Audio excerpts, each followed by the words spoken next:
Bachelor of Science in Statistics student at the University of the Philippines, Diliman. When she entered PNPA, she was a student of the UP Diliman when she entered PNPA. After graduating from the academy, she pursued various training and education programs that enhanced her competence and leadership skills. She was a consistent achiever who graduated top 1 of her class both in the FOAC and FOBC courses. She was later confirmed with a Career Service Executive 3rd level eligibility on June 6, 2003.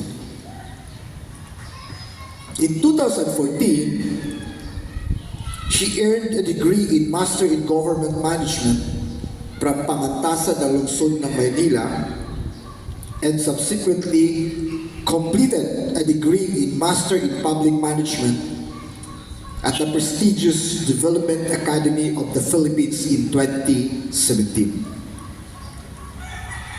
In 2022, she graduated with a degree in Master in Public Safety Administration or MPSA from the Philippine Public Safety College.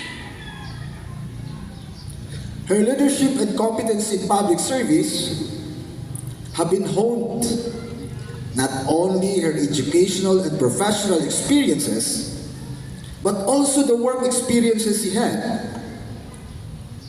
serving the people and Bureau in almost all significant positions in areas of human resource and development, personal records and management, logistics and procurement, planning, budget and financial management, retirement benefits and pension, administrative and operations and public information. She is an exemplar of a competent leader and a dedicated wife and a mother, as she is blessed with wonderful children.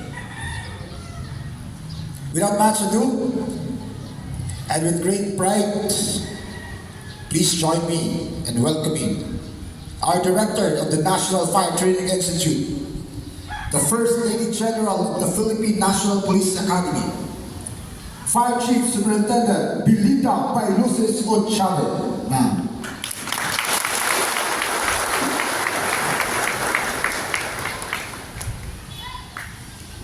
Thank you very much, Attorney Chief Inspector Attorney Carriedo, for the very generous introduction. Please be seated.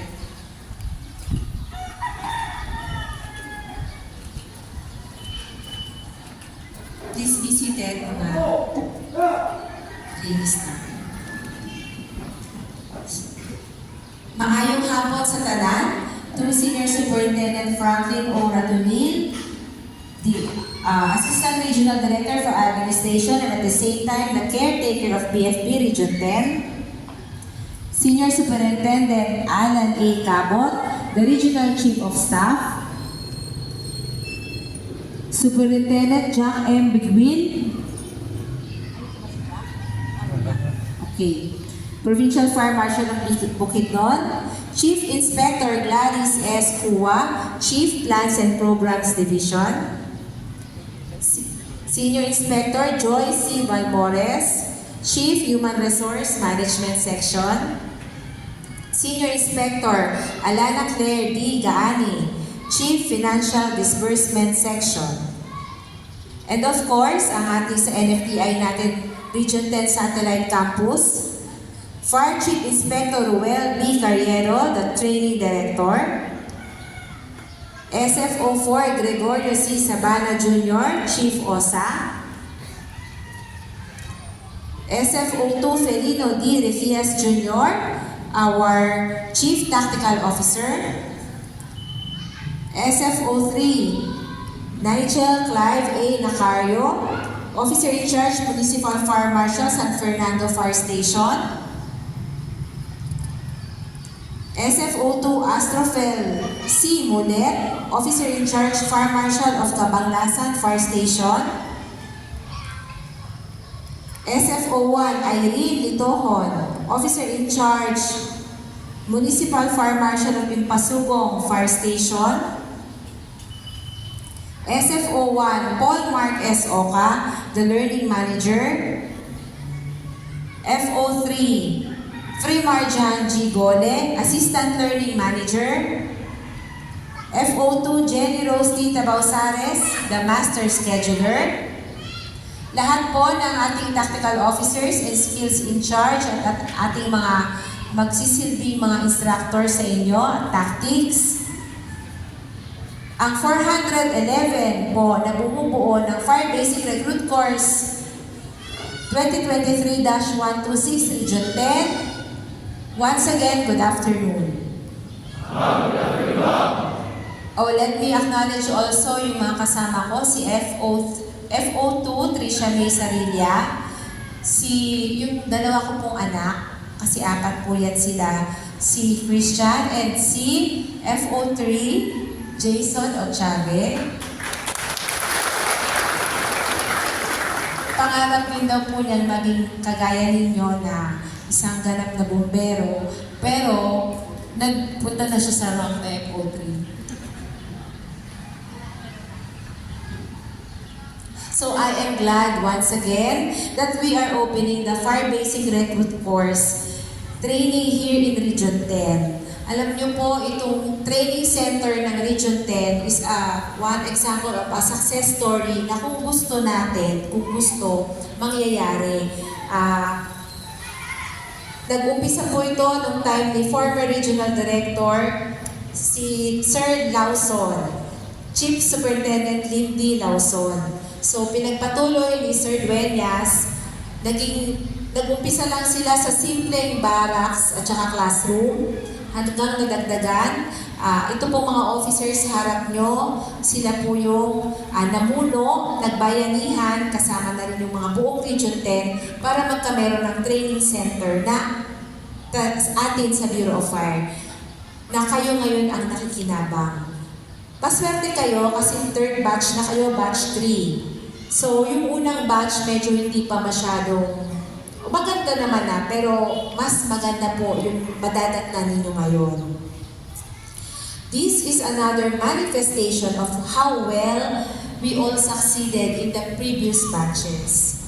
Of course, all these were made possible na with the support and assistance of Region 10, and special mention po si Mayor Anthony Uy, ang mayor po ng Impasugong, kasi siya po yung ating number 1 na nagsusupport sa atin. Shout out na lang kay Mayor na nabanggit natin siya. NFTI is forever grateful sa kanya. So, ano ang mga gagawin ninyo? Ngayong nandito na kayo sa training center. Siyempre, di ba gusto nyo, kailangan tumagal kayo ng 4 na buwan. 4 months.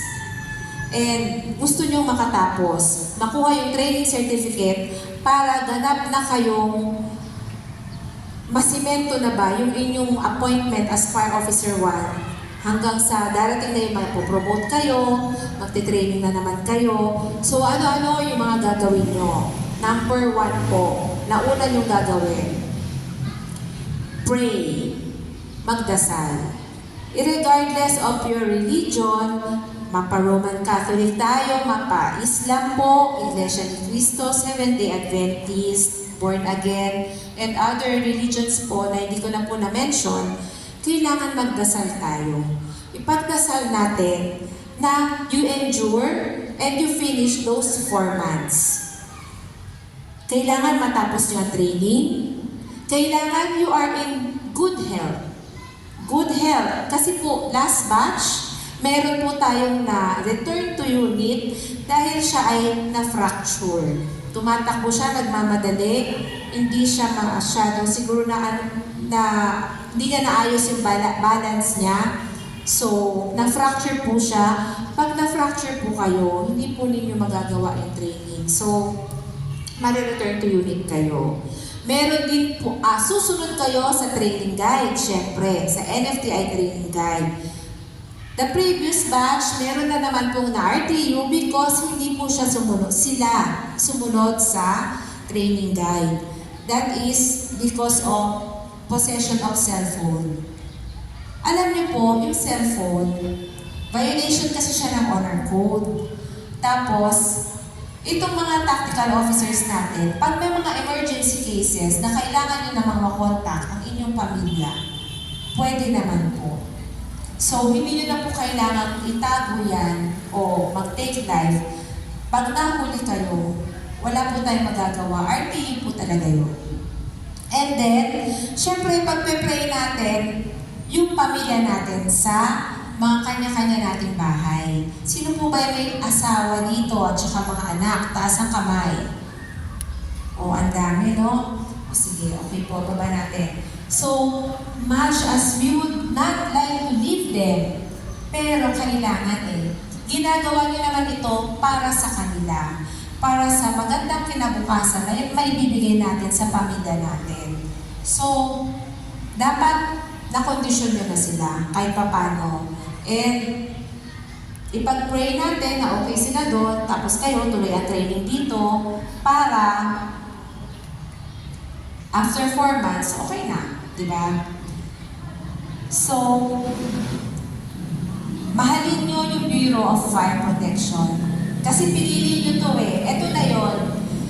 Kung ano yung mga naumpisahan ninyo, kung ano yung mga pinili ninyo, pangatawanan nyo na po. Itong Bureau of Fire, there is no other agency na pinakamaganda. BFP lang po. Maikwento ko lang. Maikwento ko lang. Bago po ako pumasok ng academy, I do not know what PNPA is. Sabi po ng father ko, pumasok ka dyan, mag-exam ka. Sabi ko, ano ba yan? Philippine National Police Academy. Ay, hindi ako magpupulis. Sabi niya, may fire dyan at saka may jail. So, pinili ko ang Bureau of Fire. Hindi pa ako nag-exam. Hindi ko nga alam kung anong ginagawa sa Bureau of Fire, pero pinili ko na siya. And from that moment on, hanggang ngayon, ganun pa rin yung pagmamahal ko sa Bureau of Fire. Kahit na may mga dissatisfaction ako siguro along the way. Nagmamahal ko ako 30 years, almost 30 years in the service na ako, kung ibibilang ko pati magkakadete. Sa 30 years na yon, may mga dissatisfaction, may mga disappointment, may mga grudges or whatever, pero hindi wala. Bureau of Fire pa rin ang nasa puso ko. And I am thankful sa PFP kasi kung hindi dahil sa kanila, hindi ko matataguyod yung family ko. Dapat ganun din kayo. So while you are here in the training, condition your mind and your body.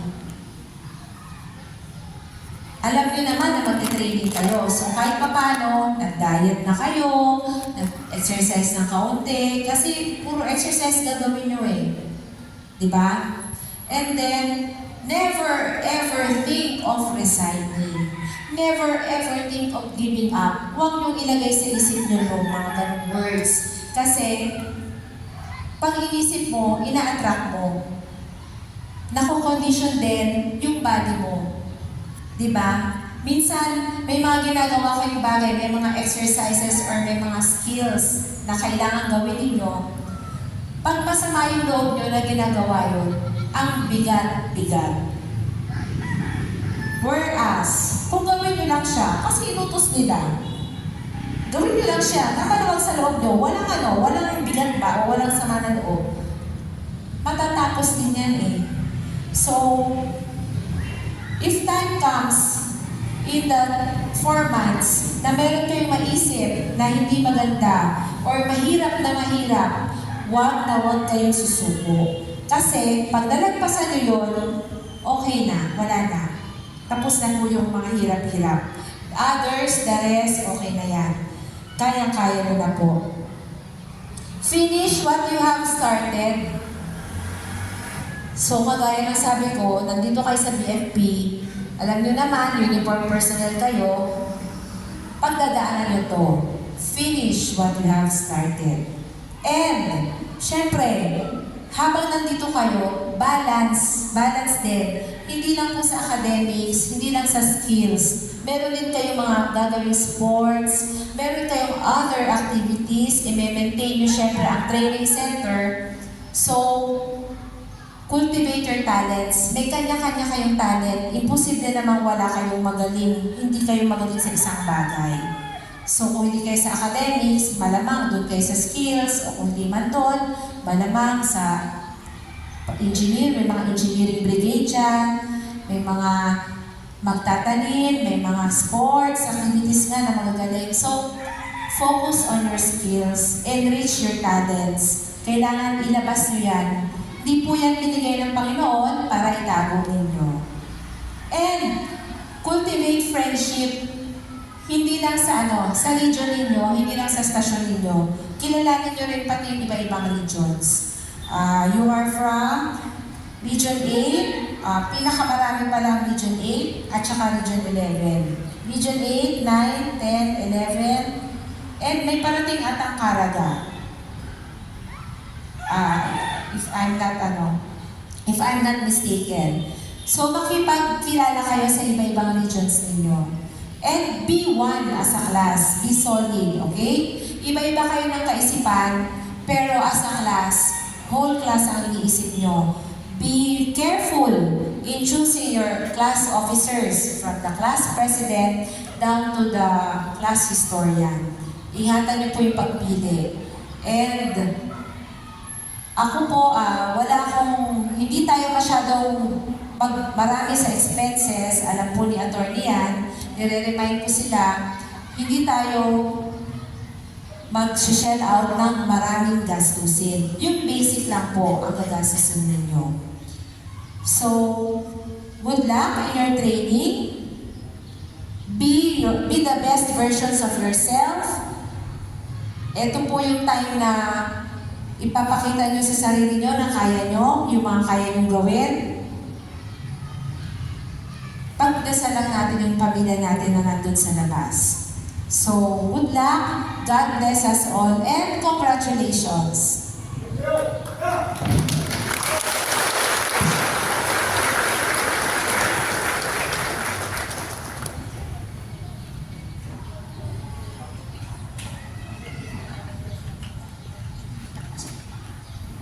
Thank you very much, ma'am, for that very inspiring message. Please be seated.